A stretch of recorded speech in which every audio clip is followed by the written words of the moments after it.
Hello everyone, my name is Ajmer Din and today we are going to discuss upon annual report of a listed company which is Lemon Tree Hotels Limited for the financial year 2017-18, and we are going to discuss this because today on 3rd August 2018 there is an annual general meeting of the company as well. So going forward in our channel we are going to discuss we are going to take up some of the annual reports of various companies, various industries, and the companies who are listed, and their annual reports are available to the public online. And uh, today we are going to discuss for the Lemon Tree Hotels Limited. So before we start, I just want to let you know that in every annual report there are three kind of informations available to the stakeholders. Number one, about the company, what company do, what company about the company, about the management. Number two, the information is there about the operations they perform and what kind of growth plans they have, what kind of mergers they did in the past, and what kind of mergers they are going to have in the future. Number three category of information is financial indicators, financial reports, and the balance sheet and the revenue reports, revenue statements. So these three kind of informations are always available in any kind of the annual reports. And herein also in the video we are going to more focus on the financial indicators, financial performance of the companies, rather than going to the operations, because operations can be diverted from one industry to another industry, but the key financial indicators, financial statements remain same, because the standard they all need to follow remains constant. So first of all, let us see what the Lemon Tree Hotels is going to talk about in their annual report. They are number one, as I said, they talks about themselves, and we are Lemon Tree Hotels, and they talks about the number of brands they are performing in, and they talks about Lemon Tree Hotel Premium 10 hotels are there, Lemon Tree Hotel brand under it 32 hotels are there, and Red Fox Hotel brand 8 hotels are there. So we are skipping this information and going towards the key financial indicators of the company. So key performance indicators, which is first part, is about the operations. So they have grown their rooms additions of room are grown from 3698 to 4870 rooms in the financial year 2018, which is quite a good growth, but we are more concerned with the financials. So revenue from operation globally have increased from 4121 in the financial year 2017 to 4843 million in financial year 2018, which is a good constant growth as we see in the past as well.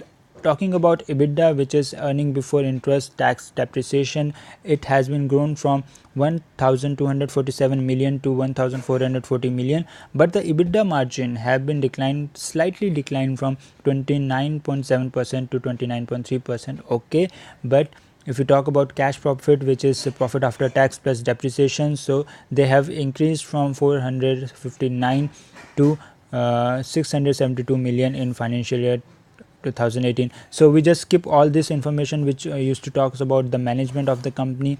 Mr. Patu Keswani, who is the chairman director of the company, and chairman and the managing director of the company, we are skipping these informations and we just going towards what are the independent auditors report of the company, which is here we go. So independence auditors reports, and let us see who are the auditors. The auditors are Deloitte Haskins and Sells LLP, and they have given in every independent audit report there used to be management responsibility following with the auditor's responsibility, and then it comes the opinion. And in the opinion paragraph they have said that this financial statements have been prepared standalone financial have been prepared accordance with Ind AS, and and give true and fair view in the conformity with the Ind AS and the other accounting principles generally accepted in India for as at March 31st 2018. And in the other meta paragraph they have talked about other things as well, and these things follows with your reporting as per section 143. And what, let us see what they have given. So in the 143.3 they have talked about other informations. Let us see what kind of information they have given in internal financial reporting. So in the information in the internal financial reporting, in the internal financial controls over financial reporting, they have talked about first of all management responsibility, then auditor's responsibility, then inherent limitation, but we are more concerned with the opinion paragraph. In our opinion, to the best of the information and accordance with the explanation given to us, the company has in all material respect and adequate internal financial controls. So fine, they have given a clean report here as well. Next, going forward to the independence report about the Caro. So let us see what kind of pending litigations are there. There are no dues of income tax, sale tax, custom duty, which have not been deposited as on 31st March 2018. Okay, there are no dues. Details of dues of service tax which have not been deposited as on 31st March 2018 on account of dispute has been given below. So this, because of dispute, they have not deposited 130 lakhs to the Central Excise and Service Tax department, which is pending on the appellate tribunal. Okay, fine. So this is the Caro reporting.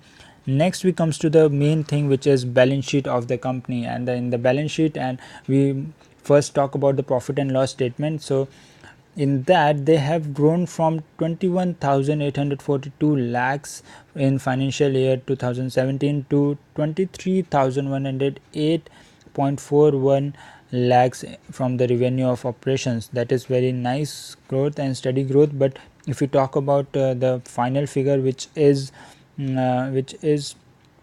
profit for the year, it has been grown from 660 lakh to 2214. It is around 3 times fold in the profit of the company. Okay, this is very strangely and surprisingly good. And diluted basic equity per share has been increased from 0.08 to 0.28 per share, and I think there are no diluted, that's why they have the figures are same here. Okay, fine. Next we go towards the statements of change in equity is there. And okay, there are a lot of ESOPs there. Okay, excise. So there are a lot of employee stock options. So from this information we can able to analyze that there are employee stock options as well. So let us scroll down to the consolidated financial statement if there is any. Let us scroll down to it. These are notes to financial informations. So basically, because today in this video we are going to have a glimpse of what financial statement is going to talk about. So I think this is independence audit report. Okay, here we go.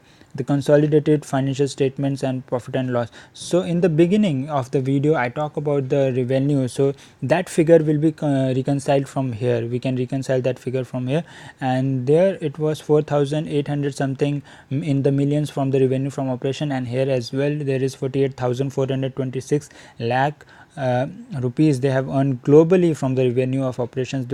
So this is the figure which was talked in the first key performance indicator as well. So if you talk about the profit and loss of the company, it in the earlier year it was in loss of 512, but here it has grown to the profit, which is 1,455 lakh rupees, which is very nice. They have grown. We have seen in the standalone financial statement they have grown 3 times of profit there, and here they have recovered from their loss and given a profit statement here. So let us talk about basic equity per share. It is now 0.18 globally. Okay, fine. So that's all. I think that's enough for the day, and you can also read this financial report, and I'm going to share the link in the description box as well. So friends, going forward we are going to cover up these kind of annual reports. Please let me know what kind of information, what kind of study I could able to add on the video. Let me know in through the comment box, and let me know how was this video for you and how informative was this for you as well. Thank you very much.